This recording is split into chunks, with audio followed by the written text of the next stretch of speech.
I start opening the floor for questions. Please, short question. Introduce yourself and address the question. Professor Saliba, I'm so amazed after all these years you are still battling. It's a great thing. But it also makes me sad that you still have to battle, you know. And when I'm teaching Islamic history... Okay, my question. To what extent has what has happened with the submersion of the Islamic influences got to do with the mentality or the directive? What I mean is that in the Islamic context, in Hadith, we are told to share knowledge as widely and freely as possible. But in the European context, we have chained libraries. So I'm wondering if you've thought about the other side of the picture here. And David, thank you so much. I don't know if you want to hear this, but crazy Dan Gibson is very active on academia, and we've had some arguments. One of the things I've noticed is he has a lot of spurious details on the dates of the mosques that he's looking at. Like suddenly the mosque in China is one of the earliest ones, and he has all sorts of crazy things in that table of his. Thank you. Any other questions? I think I can answer the second question. Please. Karen, people should look at Gibson and see what he's been doing. He's got 7 different articles on his website, which is nabateya.net. I mean, I too love Petra, but I don't think he's on the right ball. What he has done with this list, you mentioned China. Well, that's a picture which I withdrew because I knew George wouldn't leave me enough time. He has a mosque in Canton, in Hangzhou, dated 7 years after the death of the Prophet. And I wondered how the hell the Muslims got there from... Me too. I think he's completely messed up on the dates. I mean, especially the early ones. I don't understand what totally messed up on the orientations too. Yeah. And his data is, from a scientific point of view, rubbish. Right, and totally unreliable. But there are so many uninformed people who will take this for serious. Yeah, that's true. Yes, please. Question, please. Only question. No comments. Yeah, no comment at all. Is it possible, to Professor King, is it possible that all these so-called authors have actually an agenda to undermine Islam, the faith in Islam, and the Muslims? Thank you. Sir, in other words, a conspiracy. Sir, you do not know how close to the truth you are. Right? Gibson is a Christian missionary. Right? His father and his grandfather traveled in Arabia. They were based in Jerusalem.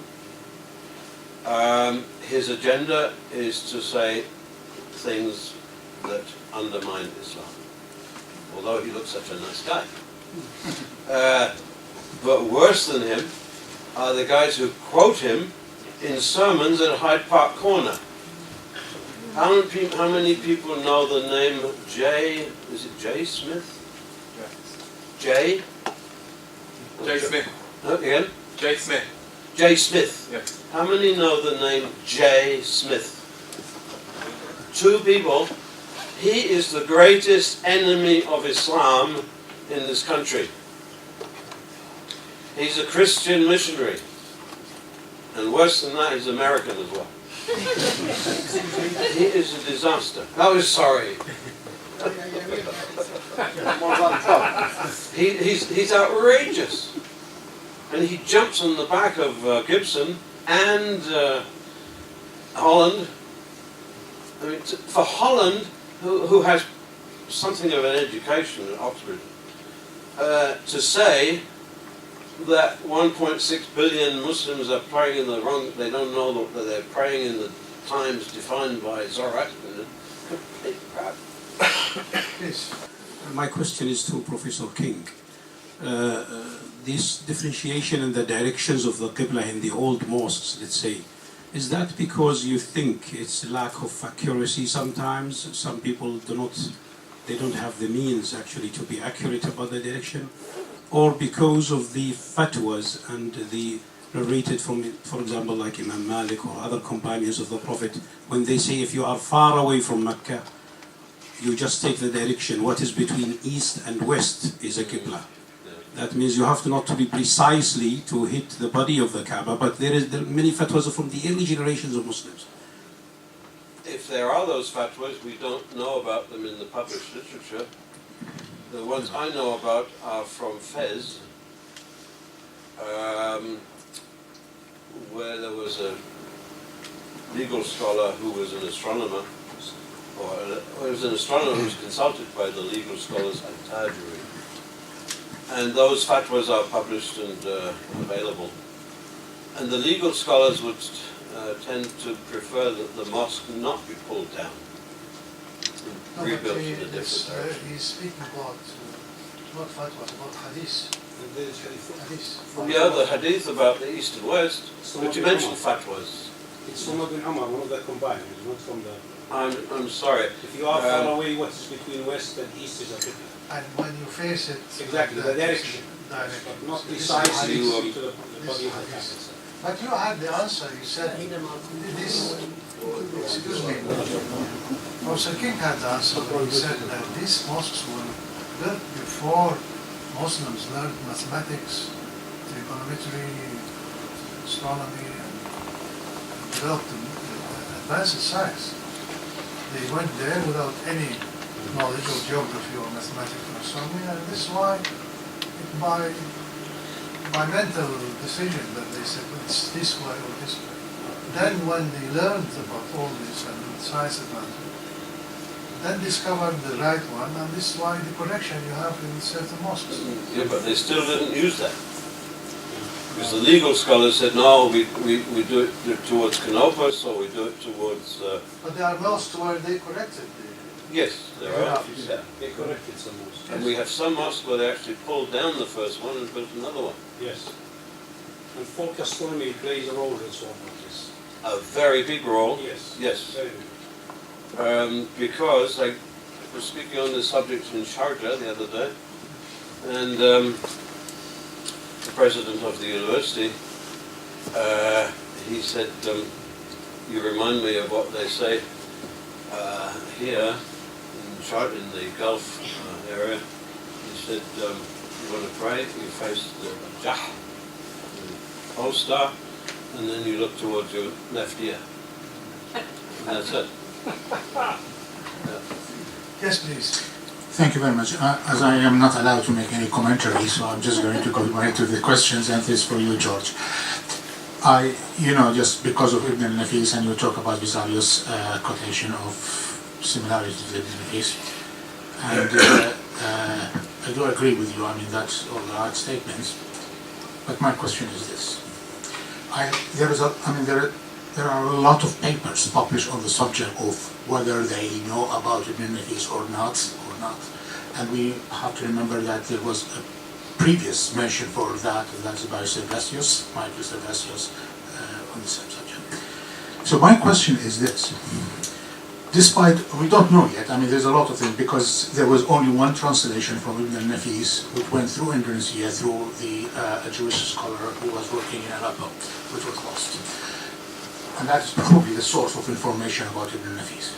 But my question is this: it is very possible that what he described is a rediscovery. In science, we tend to, two different labs tend to discover the same thing. And he probably, because he was doing the same dissections and he was working on that, he could not find that porous of Galen. So it could be a rediscovery, rather than knowing Ibn al-Nafis. Although I have a suspicion is that the knowledge of Ibn al-Nafis has gone through the convoluted world to Silvestius and probably to Vesalius. Is that possible? No, absolutely. Rediscoveries are fine, except that if we have too many corroborating evidence of other things, in other words, if we focus only on one, every single instance can be explained by a rediscovery. But when we look at that, and actually next week I'm going to talk at a conference down in Paris about multiple three encounters between Vesalius and Arabic material. So it's not really one incident. The same thing for Copernicus, by the way. So, okay, these circles running around, they could be the same thing rediscovered. It is not necessarily coming from Tusi. But when this is added to 4 or 5 other different things, then the idea of rediscovery or accidental discovery becomes much, much less likely. Although I have never said this is a definite thing. But I would say that at least the influence, and we know now, that for somebody like Vesalius to start his medical career by paraphrasing Razi, he was, and then also, by the way, the introduction of the Fabrica also says that the Arabic authors are so familiar to us now as if they were among the Greeks, meaning this is how familiar to us. Also, again in chapter 28 of the same Fabrica, he encounters things that are not in Avicenna, because he told us, by the way, he's studying Avicenna with Lazarus and all of that. It's fine to do, he's looking at medical text. But there in chapter 28, he begins to expose himself to legends that he picked up that neither Avicenna had mentioned them, nor Razi had mentioned them, nor Abu Abbas al-Majusi had mentioned them. But who mentioned them? Mentioned by the hadith of the Prophet. Where was Vesalius learning what was the Prophet saying about particular bones? Ajmu al-Dhanab in the hadith is a bone that does not disintegrate. And that comes all of a sudden in chapter 28 of Vesalius. So this kind of by the way, some people also confuse the ba with the mim, and they read it as Ajbu al-Dhanab. So, and the grammarians know about all of these things, the confusion, mim and ba, all of this thing is already well known. So if when you add these, and then to my mind, it means that Vesalius was not only asking Lazarus about medical materials, he was asking outside. He was interested in the whole cultural thing and trying to absorb as much as he could. And whatever legends that he had, he collects them. And that is exposure that he felt he needs to report. And he tells you, by the way, and again, he says the Arabs and the obscure philosophers believe in this kind of, because that Ajm al-Dhanab, that's on the day of resurrection, the whole human being is going to be resurrected from that one bone. He says this is what the people say, but the students of theology should not, of anatomy should not dabble with this kind of theological issues. Leave it to the theologians to tell us what is happening on the day of resurrection. But the fact that he recounts the story, it means that he knows about it and it's accurate. And actually he gives the Arabic term for it, not the Hebrew term. Because for the same bone, by the way, there is a Hebrew term that is coming from the rabbinical tradition called luz. Yani luz, remember the Hebrew tradition. Bainama, the Arabic that Vesalius uses is al-Badaran. And the first person is Hirtel of 19th century who was collecting all the medical material and the anatomy and the etymology of them. He identified that this comes from the Quranic explanations, and hence it is the rendering of al-Badara. And because the Dal, again for typographical reason, is confused with the Dal, hence it becomes al-Badara that we see it in the works of Vesalius. So when you have so many things intertwined, it is highly unlikely that he was breaking new grounds and freshly, and he doesn't announce it. If he were breaking new grounds, he would say that.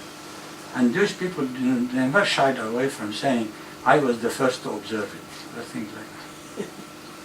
Yes, please, last question.